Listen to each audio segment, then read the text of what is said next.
கர்த்தருடைய பரிசுத்த நாமத்துக்கு மகிமை உண்டாகட்டும். இந்த நாளில் கூட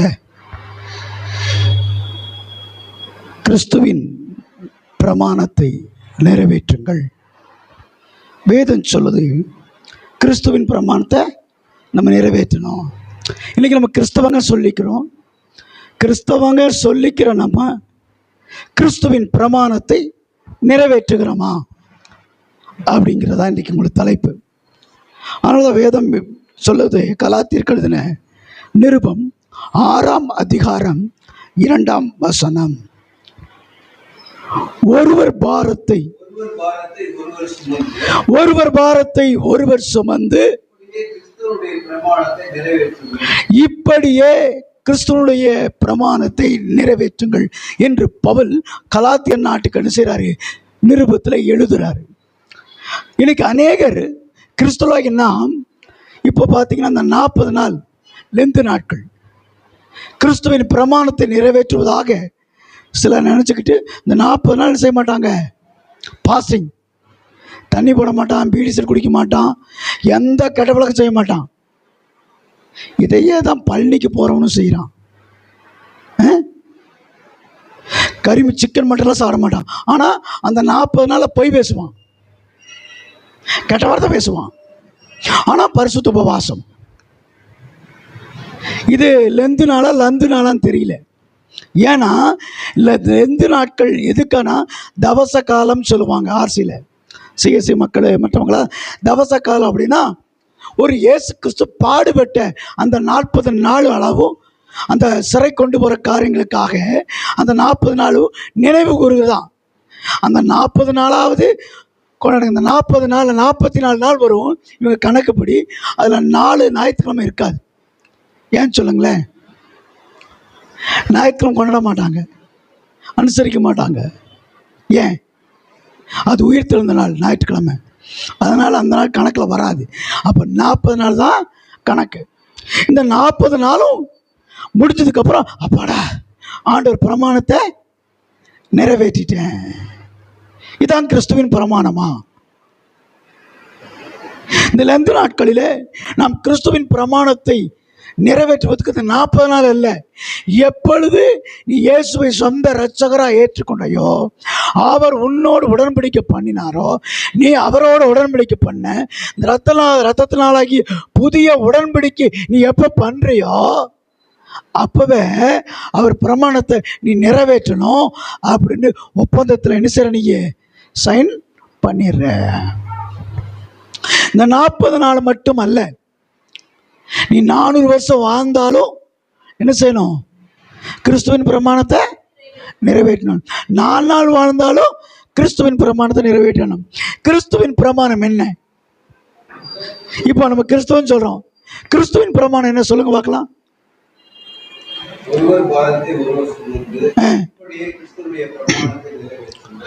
ஒருவருடைய பாரத்தை ஒருவர் என்ன செய்யணுமாமா, சுமக்கணும். இது யாரை குறிக்குது தெரியுமா? கணவனும் மனைவி ஃபர்ஸ்ட் குறிக்கும். ஏன்னா திருமணமான உடனே புருஷனுடைய எல்லா பாடுகளையும் அவள் ஏற்றுக்கொள்ள வேண்டும், மனைவியோடைய பாடுகளை அவன் ஏற்றுக்கொள்ள வேண்டும். இது எப்படி என்று சொன்னால், கிறிஸ்துவாகிய மணவாளனுடைய எல்லா காரியத்தையும் நாம் ஏற்றுக்கொள்ள வேண்டும். நம்முடைய எல்லா காரியத்தையும் இயேசு கிறிஸ்துவாகிய மணவாளன் ஏற்றுக்கொள்ளுகிறார். கிறிஸ்துவின் பிரமாணம், திருமண பிரமாணம், சுயநீதி பிரமாணம், இப்படி பிரமாணம் சொல்லி ஒரு 10 விதமான பிரமாணங்கள் இருக்குது. இந்த பிரமாணத்தில் கிறிஸ்துவின் பிரமாணத்தை குறித்து நான் கூட பேசுகிற காரணம் என்ன தெரியுமா? இன்னைக்கு இந்த 40 நாளும் சிலுவையிலே அடிக்கப்பட்டதை குறித்து அநேக பிரச்சனை கேட்பாங்க. அநேக பிரச்சனை கேட்டு இன்னைக்கு தான் இந்த இயேசு கிறிஸ்துவை ஏற்றுக்கொண்ட மாதிரி எல்லாம் பரிசுத்தமாக நடப்பாங்க. இந்த 40 நாள் அளவும் 40 நாள் முடிஞ்சதுக்கு அப்புறம் இயேசு என்ன வைட்டாரு, உயிர் தெளிஞ்சிருவாரு. இயேசு கிறிஸ்து உயிர் தெளிஞ்சிருவாரா? இவன் செத்து போயிடுவான், எல்லாம் பிளாட் ஆயிடுவான் சர்ச் வாசல்லையே. 40 நாள் முடிஞ்சோடு பார்த்தீங்கன்னா ஆண்டவர் சிலுவை சம்பந்தம் எப்படி நடந்திருப்பாரு? இப்படியே தள்ளாடி நடந்தாரா? சிலுவை சுமந்துட்டு இந்த 40 நாளும் குடிக்காம இருந்தான் பாருங்க. 40 நாள் முடிஞ்சோடனே இவன் சிலுவை சபை காமிச்சிருவான். இப்படி போவான், இப்படி போவான். பார்த்துருக்கீங்களா? 40 நாள் விட்டதுக்கு சேர்த்து என்ன செய்வான்? போட்டுருவான். கேட்டால் என்ன சொல்லுவோம் தெரியுமா? இயேசு உயிர் தெரிந்துட்டாருங்க, நான் சந்தோஷத்தில் இருக்கிறேன், அதனால குடிச்சாங்குவான். சில பேர் உபவாசமே இருக்க மாட்டான். அவன் அடித்து தண்ணி போட்டுப்பான். ஏன்டா பண்ண, என் ஆண்டவர் எனக்கா பலியாய் செத்துட்டாருங்க, அந்த துக்க நாள் தாங்க முடியலங்கிறான். குடிக்கிறதுக்கு என்னென்ன காரணம் சொல்லுவான் தெரியுமா? அதனாலதான் அதுக்கு பேரு மது. மகிழ்ச்சிக்கும் துன்பத்துக்கும் காரணம் காட்டி குடிப்பதுக்கு பேர் தான் மதுன்னு பேர். அது பேர். ஆகிய எனக்கு அன்பானவர்களே, கிறிஸ்துவின் பிரமாணம் என்ன சொன்னா, யோவான் எழுதின சுவிசேஷம் 13ஆம் அதிகாரம் 34வது வசனம், நீங்கள் ஒருவர் அன்பாயிருங்கள், நான் உங்களில் அன்பாயிருந்தது போல நீங்களும் ஒருவர் அன்பாயிருங்கள் என்கிற புதிதான கட்டளை உங்களுக்கு நான் கொடுக்கிறேன். அப்போ நீங்க ஒருவருக்கொருவர் அன்பா இருக்கணும். நம்முடைய அன்பு, கிறிஸ்துவை நமக்கு செலுத்தின அன்பு நம்ம ஆண்டவர் மேல் செலுத்துறோமா? உதாரணத்துக்கு நம்முடைய ஆட்கள், சபை மக்கள், விசுவாச பிள்ளைக, திருச்சபை சேர்ந்தவங்க எல்லா பரிசுத்தவான்களுமே சொல்லிக்கலாம். ஒருவருக்கு ஒருவர் அன்பா இருக்கிறாங்களா அப்படின்னு பார்த்தா அவங்க அன்பு எப்ப தெரியுமா சோதிக்கப்படும்?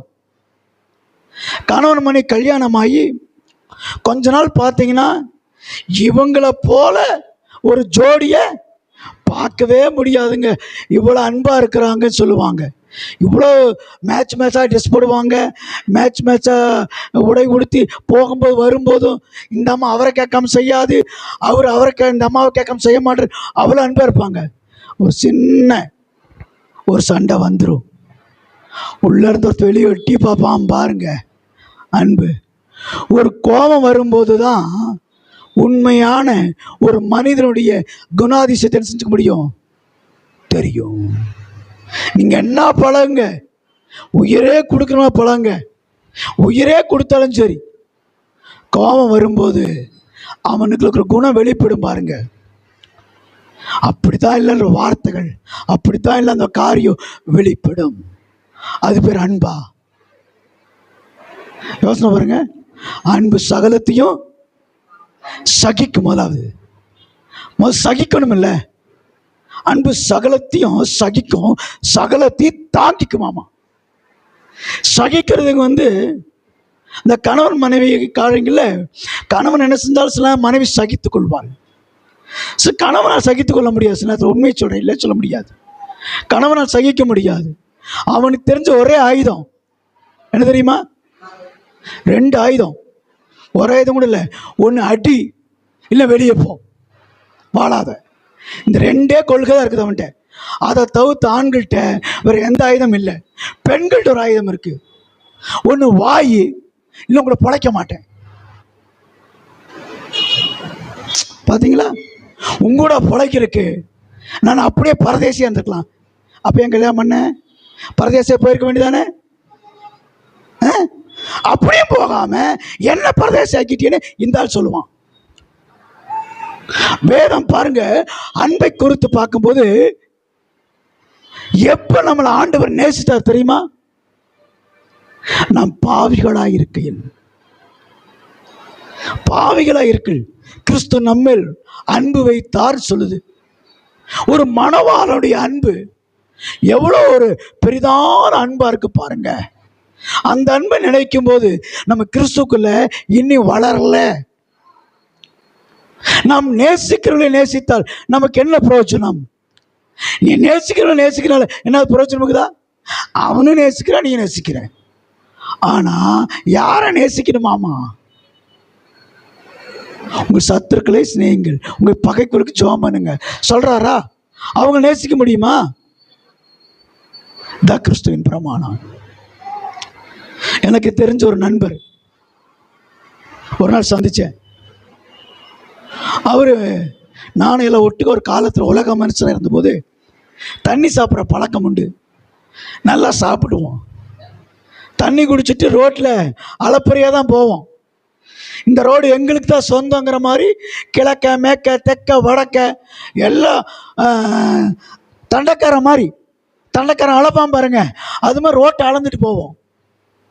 அப்போ எங்களுக்கு ஒரு பெருமை, நாங்கள் தான் கரெக்டாக பர்ஃபெக்டாக நடக்கிற மாதிரி நினச்சிட்டு இருப்போம். யாரையாவது பார்த்தா ரொம்ப மரியாதையாக வணக்கம் போடுவோம். அவனுக்கு ஆச்சரியமா இருக்கும், இவனெல்லாம் நமக்கு வணக்கம் போடுறான்னு. யாருன்னு பார்த்தா அவன் பிச்சைக்காரன், பிச்சைக்காரனுக்கு வணக்கம் போடுவான். சார் அவன் யோசிப்பான். நான் சொல்றது புரியுதா? நம்ம அன்பை எங்கே செலுத்திட்டு இருக்கிறோம்?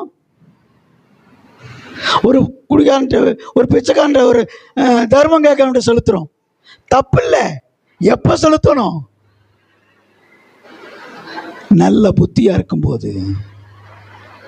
அப்புறம் நாங்கள் அப்படி ஆயிட்டு, ஒரு நாள் நான் ரட்சிக்கப்பட்டுட்டேன். என் நண்பரை பார்க்குறேன். அவரு இப்போ என்னை பார்த்துட்டு இப்படித்தான் வர்றாரு. ஹலோ அப்படி ரோட்டு இப்படி ஆடுறாரு. நான் வேற வெள்ளை வெள்ளை போட்டு போய் பைபிளை வேற கையில் நிற்கிறேன். அவன் என்ன நண்பரை புகை வேற விடுறான் மூச்சில்.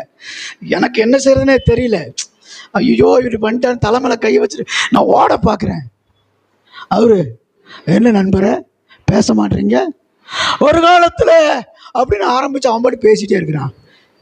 போகிறவனும் என்னையும் இருப்பார், அவரை பார்வை பார்க்குறாங்க. என்னால் அவரை என்ன செய்ய முடியல, நேசிக்க முடியல. ஏன் என்னால் அவரை நேசிக்க முடியல? ஏன்? நான் பரிசுத்தவன் ஆயிட்டேன், அவன் அசுத்தமா இருக்கிறான். அவனை என்ன செய்ய முடியல என்னால.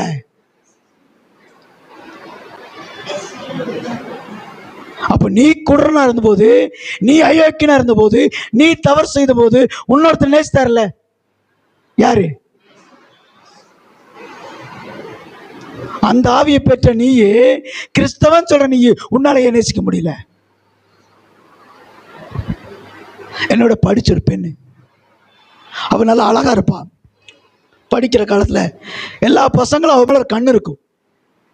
ஆனா என்கிட்ட வந்து அவ நல்லா பேசுவா. ஏன்னா எனக்கு அவளை வந்து பிடிக்கும்னா நட்பு ரீதியாக தவிர ஒரு தவறான கண்ணோட்டம் இல்லை. ஆனால் என்கிட்ட அதிகமாக வந்து பேசுவான். அவளுடைய வாழ்க்கை சில நாட்களுக்கு அப்புறம், திருமணத்துக்கு அப்புறம் அவள் வாழ்க்கை சரியில்லாமல் போயிடுச்சு, அசிங்கமாயிடுச்சு. ஒரு நாள் வேறொரு மனுஷனோட வண்டியில் வந்து போய் இறங்கிட்டான். என்னை பார்த்துட்டு நடுங்கிறான். பார்த்துட்டு என்னை அப்படியே வந்து, ஏய் நல்லா இருக்கிறியா? நான் இப்போ சர்ச் லைனில் இருக்கிறேன், பாஸ் ஆகிட்டேன். அவள் தவறான ஒரு வாழ்க்கை வாழ்கிறான்னு தெரியுது. அவள் ஏற்றுக்கொள்ள மனசன்சையில் வரல. நான் ரொம்ப பரிசுத்தமான காட்டிக்கொள்ளும்படி, சரி அப்புறம் பார்க்கலாம், ரோட்டில் பேசாத, கிளம்பு அப்படின்னு அனுப்பிட்டேன். அன்றிரவு வந்து, ஆண்டவரே நானும் உமக்கு முன்பாக உத்தமனும் நீதிமானுமாக இருந்தேன் அப்படின்னு முட்டி போட்டு ஜெபம் பண்ணும்போது இயேசுனோட பேச ஆரம்பிச்சாரு. ஏன்டா அவளை வெறுத்தன்னு கேட்டாரு. அவளோட வாழ்க்கை சரியில்லை. ஏன் அவனை கண்டு ஒதுங்கின? அவனுடைய வாழ்க்கை சரியில்லை. ஏன் அவனை நேசிக்கல? அவனை என்னால் நேசிக்க முடியாது. அவனால இந்த உலகத்துக்கு எனக்கு நல்ல பேர் கிடைக்காது. அப்படியானால் நான் உன்னோட நேசித்து உன்னோடு இருந்தா எனக்கு நல்ல பேர் கிடைக்காது. நான் என்னைக்காவது உன்னோட விலகி இது உண்டான நான் அடுக்க ஆரம்பிச்சார். எவ்வளவு அருமையான வார்த்தை பாருங்க.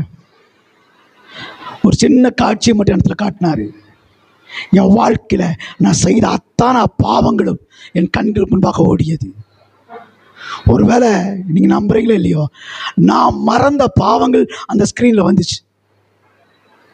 உலகத்துக்கு மறைச்ச பாவங்கள், உலகத்துக்கு எனக்கு உத்தம நான் காட்டிக்கொண்டு நான் செய்த எல்லா அயோக்கியத்தனம், அக்கிரமம், அசுத்தம் என் கண்களுக்கு முன்பாக ஓடுது. நான் கதற ஆரம்பித்தேன். ஆண்டவரே என்னை மன்னியும் மன்னியும் மன்னியும் கதற அழுதுட்டே இருந்தேன். இயேசு ஒண்ணுமே சொல்ல, ஆண்டவர் என்னோட அருகாமல் நின்று கொண்டே இருந்தார்.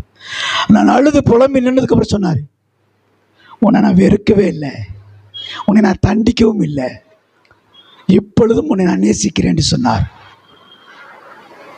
எவ்வளவு பெரிய அன்பு பார்த்தீங்களா? இதுதான் கிறிஸ்துவின் அன்பு. ஆனா நமக்கு சின்ன யாராவது ஒரு வார்த்தை சொல்லிட்டா நமக்குள்ள கோபம் வந்து விரோதம், பகை, எரிச்சல், பார்க்கும் போதெல்லாம் அப்படியே முகத்தை கடினமாக்கிக்கிறோம், உள்ளத்தை கடினமாக்கிறோம், இருதயத்தை கடினமாக்கிறோம். இந்த இருதயத்தில் இயேசு எப்படி வாசம் செய்வார்? இந்த இருதயத்தில் எப்படி கிறிஸ்துவின் பிரமாணம் வெளிப்படும்? யோசனை பாருங்க. இப்போ நம்ம சர்ச்சில் நிறைய பேர் வரல, ஒரு குறிப்பிட்ட குரூப்பு அப்படியே என்ன செஞ்சிடும், ஊரில் ஏதாவது பிரச்சனைனா போயிடுவாங்க, குடும்பமாக போயிடுவாங்க. எனக்கு ஒரே கோபமாக இருக்கும். இப்போ நான் கோபப்படுறதில்லை. நான் பல நாள் கோபப்பட்டு எரிச்சலாக இருந்தது உண்டு. தேவ சமுத்திரம் போய், ஆண்டவரே இவர்களுக்காக நான் கண்ணீர் வடித்தேன், இவர்களுக்காக நான் போராடினேன், இவர்களுக்காக எல்லாம் செஞ்சேன் சொல்லுவேன். ஆண்டவர் அமைதியாக இருப்பார். ஒன்றை கற்றுக்கொண்டேன், சிலுவையில் தொங்கின இயேசுவை அவர்கள் ஏற்றுக்கொள்ளாமல் அவமதிக்கும் போது நான் என்ன செய்ய முடியும்? தேவனுடைய ஆலயத்தை விட நீ முதன்மையா மனுஷனுடைய காரியத்தை சந்தோஷப்படுத்தும் போது உன்னுடைய காரியத்துல தேவனுடைய முதன்மையான காரியம் எப்படி வரும்? சிந்திச்சு பாருங்க. அப்போ தேவன் சொல்றாரு, நீ மனுஷனுடைய தப்பிதங்களை மன்னித்தால் பரமபிதா உங்கள் தப்பிதங்களை மன்னிப்பார். அப்ப நம்முடைய பாவம் மன்னிக்கப்படுச்சுன்னு நம்மளால சொல்ல முடியுமா? சொல்ல முடியுமா? எனக்கு பாவம் ஆண்டவர் மன்னிச்சு சொல்ல முடியுமா? ஏன் தெரியுமா சொல்ல முடியல? நம்ம என்ன செய்யல, இன்னும் அநேகரை மன்னிக்கல. மன்னிக்கும் போதுதான் நம்முடைய பாவங்கள் மன்னிக்க நான் கற்றுக்கொண்டேன். எப்ப நான் கற்றுக்கொண்டேன் அப்படி தெரியுமா? என்னை ஒரு மனுஷன் ஏமாத்திட்டான், என்னுடைய சகல காரியத்தை வஞ்சித்து ஏமாத்திட்டான். நான் பெரிய அவமானத்துள்ளாக்கப்பட்டேன். பல வருஷங்கள் சொல்ல போனா ஒரு 2-3 வருஷம் நான் தலைமறைவா வாழ வேண்டிய காரியமா இருந்துச்சு. அப்படி அவமானப்படுத்திட்டான். நான் ஊழியத்துக்கு அழைப்பு பெற்றிருந்த போது கர்த்தர் கேட்டார், இவனை மன்னிப்பேன்னு கேட்டார். நிச்சயமா மன்னிக்க மாட்டேன், இவனை இன்னைக்கு நான் கொண்டு போடுவேன், இவனை கொன்று போட வேண்டும் என்றிருந்த எல்லாத்தையும் இழந்தேன். எல்லா அவமானத்திலும் சுதந்திரத்துக் கொண்டேன். எல்லா அவமானமும், என்னை கனப்படுத்தினவன், என்னை அற்பமா பேசுறான், எனக்கு விரோதமா என்னை பார்த்த மரியாதை செலுத்துறவன், என்னை பார்த்து திமிரா பார்க்கறான், எப்படி இருக்கிறான், இந்த சமுதாயத்தில் என்னை தலையிட்டு வாழ முடியல, எனக்கு பெருத்த அவமானம் என்று சொன்னேன். ஆண்டவர் சொன்னார், ஞாபகம் இருக்கு, இதே இந்த ரோட்டில் சந்திரா பேக்கரின்னு ஒன்று இருக்கு, இந்த ராதாகிருஷ்ணனில் போனேன்னா அந்த பேக்கரி பக்கத்தில் கொஞ்சம் தள்ளி அப்போல்லாம் டெலிஃபோன் பூத் இருக்கும். அந்த பூத்தில் நிற்கும் போது அவனை பார்த்தேன். என்னை வஞ்சித்தவனை, என்னை ஏமாற்றியவனை, எனக்கு தீமை செய்தவனை பார்த்தேன். கர்த்தர் ஊழியத்துக்கு அப்போதான் ஃபஸ்ட்டு ஊழியத்துக்கு போகிறேன். இவனை மன்னிக்கிறியான்ற சத்தம் மட்டும் தான் கேட்டேன். நோ, மன்னிக்கவே மாட்டேன், இவனை கொலை செய்யணும் தயாராக்கிறேன், இப்போ அவனை கொலை செய்யணும். என் வீட்டில் உறவுக, என் நண்பர்கள் எல்லாத்தையும் இழந்து ரோட்டில் படுத்து, ஓரத்தில் ஒதுங்கி, கடகதூரம் படுத்து, அங்கே படுத்து இங்கே படுத்து ஒளிஞ்சு திரிய வேண்டிய அளவுக்கு என்னை ஆக்கிட்டான். என் பணத்தை வஞ்சித்தது இல்லாமல் ஜனங்களுடைய பணத்தை வஞ்சித்து என்னை அவமானத்துக்கு சிக்க வச்சுட்டான் என் பரம்பரை. என்ன ஆண்டவர் கேட்டார், இவனை மன்னிக்கிறான்னு தான் கேட்டேன், மற்ற காரியம் கேட்கலனார். நிச்சயமா மன்னிக்க மாட்டேன், அப்படியானால் நானும் உன் பாவத்தை மன்னிக்க மாட்டேன்னு சொன்னார். இதுதான் கிறிஸ்துவின் பிரமாணம். என்ன கிறிஸ்துவ பிரமாணத்தை நிறைவேற்றிட்டோம்? நம்ம கிறிஸ்தவன் சொல்றதுக்கு என்ன தகுதி நமக்கு இருக்குது? பெருமைக்கு கிறிஸ்தவன் பேச்சுல, சொல்லுல, செயல்ல, நடத்தில, உண்மையில எல்லாத்திலும் இருக்கிறோமா? உண்மையா இருக்கிறோமா? இல்லையே. நம்மளால இருக்க முடியல. இன்னும் நம்ம மன்னிப்பு நமக்குள்ள வரல, நம்மளை மன்னிக்கிற குணாசு வரல, நமக்குள்ள சுயநல தாண்டவம் ஆடுது. உண்மையா இல்லையா? என்னோட சுயநலத்தை மட்டுமே நான் சிந்திக்கிறேன், என் சுய பிரமாணத்தை மட்டுமே நிறைவேற்றி கொண்டிருக்கிறேன். எப்பொழுது ஒரு மனிதன் சுய பிரமாணத்தை அழிக்கிறானோ அவனுக்குள் கிறிஸ்துவின் பிரமாணம் வெளிப்படுகிறது. மாமிச இச்சைகளை அழிப்பில்லானால் ஆவியிலே பிழைப்பீர்கள். அப்படி ஆவிக்குரிய பிரமாணம் உனக்குள் கிரிச்சி ஆரம்பிக்குது. அப்போ நமக்கு கொடுக்கப்பட்ட பாவ பிரமாணம் நமக்குள் கிரியை செய்வதற்கு இடம் கூடாதபடி அந்த மாமிசத்தின் பிரமாணமாகிய சுயாதீன பிரமாணத்தை அழிப்போமானால் ஆவிக்குரிய பிரமாணம் வெற்றி அடையும் போது கிறிஸ்துவின் பிரமாணத்தை நம்ம நிறைவேற்ற முடியும். அப்படியானால் கிறிஸ்துவின் பிரமாணம் நமக்குள் நிறைவேறுவதற்கு இன்னும் ரட்சிக்கப்பட்ட மாதிரி என்ன செய்யல, நம்ம இன்னும் மாறிட்டோமா? மாறல. இன்னும் நமக்குள்ள கசப்பு இருக்கு, இன்னும் சுயநலம் இருக்கு, இன்னும் வெறுப்பு இருக்கு, இன்னும் நமக்குள்ள பொல்லாப்பு இருக்கு. வெளியே நடிக்கிறோம், கிறிஸ்தவனை போல பைபிள் தூக்கி நடிக்கிறோம். பாருங்க, வேதம் சொல்லுது, இயேசுக்கு சொல்றாரு, உன்னை நேசிப்பது போல பிறனை நேசி. இது ராஜரிக பிரமாணம் வேதத்தில் சொல்லுது. அப்படியானால் வேதம் நமக்கு சொல்லுது, நீங்கள் ஒருவருக்கொருவர் அன்பாயிருங்கள், நான் உங்களில்.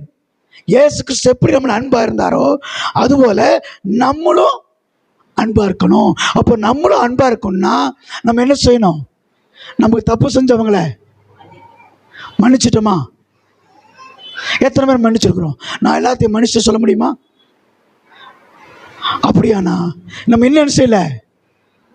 கிறிஸ்துவின் பிரமாணத்தை நிறைவேற்றாதவர்கள் கிறிஸ்துவின் ராஜ்யத்துக்குள் பிரவேசிக்க முடியுமா?